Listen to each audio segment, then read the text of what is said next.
very different perspective, and I think this is really, really critically important.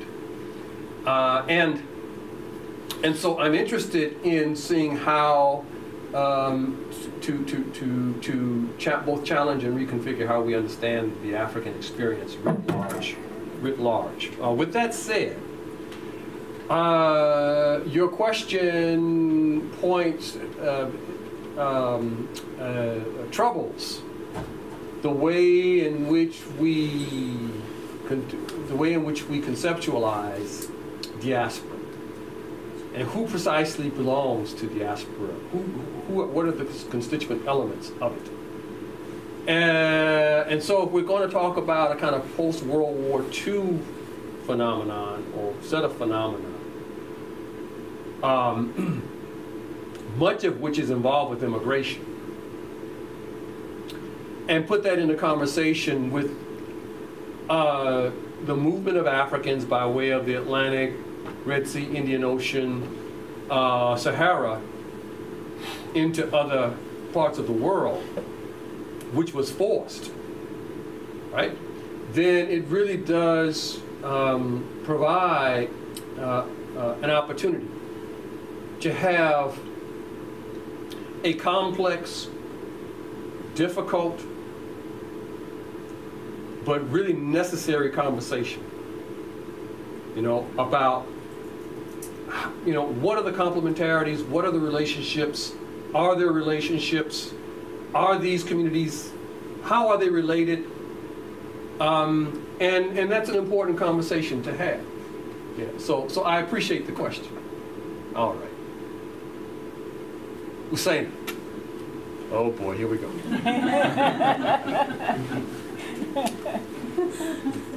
think it's more really a comment to thank you so much for this wonderful, provocative conversation, and making us the ways in which you are inviting us to think of how to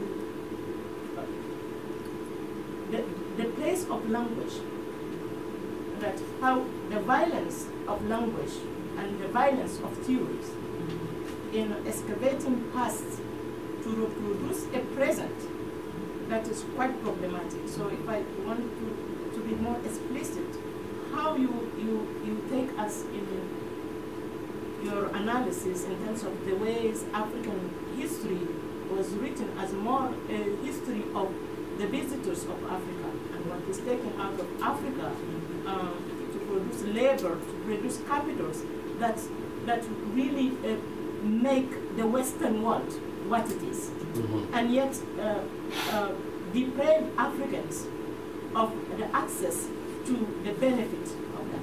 So I'm really very grateful to you for inviting us to really look at how our language, our analysis really produces these very inequalities and ways of violating African human rights in material terms, and also violating Africans' possibility of being human in any place in the world. Currently, if we go to the position of African migration, the last point that your conclusion invite us to think about, it is the remapping of African cartography and pushing Africans out of what is supposed to be home and pushing them into these new territories where the vulnerability is not any different from the old vulnerability of bondage and belonging and denial of citizenship and access to resources. So as a humanist, how do we bring data and analysis like yours to help our students, to help ourselves too, as scholars, to understand this humanity of Africans is actually the humanity of everybody, because the African is relational, it's in every one of us. So thank you so much. Thank you for your comments. I would just say, gingerly that the politics, because this is just a kind of embroidering of a larger, very difficult conversation about the politics of knowledge production as it relates to the continent. And it's a conversation that people have, right? It's a conversation that people have, but it tends to be, you know, well, yeah. So I would just simply say that we need to have a longer discussion about this, no? Because so that when I first began as a graduate student working in West Africa and Senegal, I was really rather taken aback, because at that point in time, I was astounded to learn that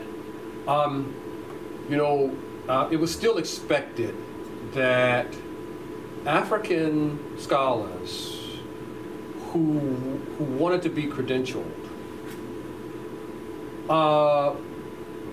if they really wanted to be credentialed, had to go to Paris and get the troisième cycle. And I was just stunned that was the case. You had right there what is now Sheikh Anta Diop University. I couldn't understand why people weren't coming there as opposed to going to the Sorbonne or wherever they were going to be credentialed.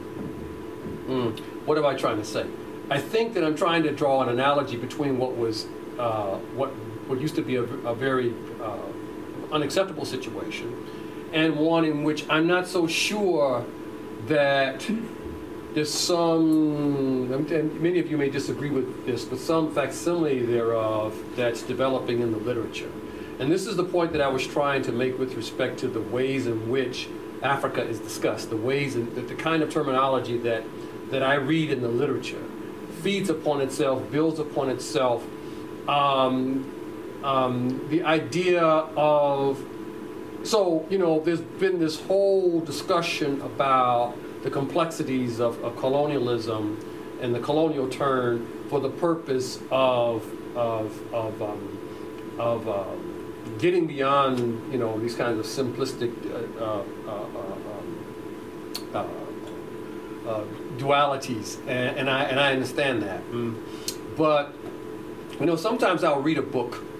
I don't know if I'll read a book about the ways in which Africans, various components of African society were in some way complicit with the colonial project. And I wonder, would the colonialism take place in Africa at all? I mean, was there colonialism in Africa? I'm being a little facetious, but this is something I tried to get to. There's a quality in the scholarship that troubles me a little bit, and it goes to the politics of it and knowledge production and so forth. But Walter, were you going to ask a question? Were you going to say something? Actually, I was. Okay. So again, thank you for the very provocative talk and outlining of the major historiographic trends as you travel throughout Yes. the latter portion of your presentation. Yes. I wonder how you would configure or assess within my own field, the Black Atlantic, the historiographic trend towards Atlantic Creoles or social debt. Could that be folded within your critique of the sort of gravitational pull within the historiography? So that's an extremely good question, and I'll try to take that head on and address it frontally. I would observe from the beginning that your work represents an exception to what I'm about to say. because indeed,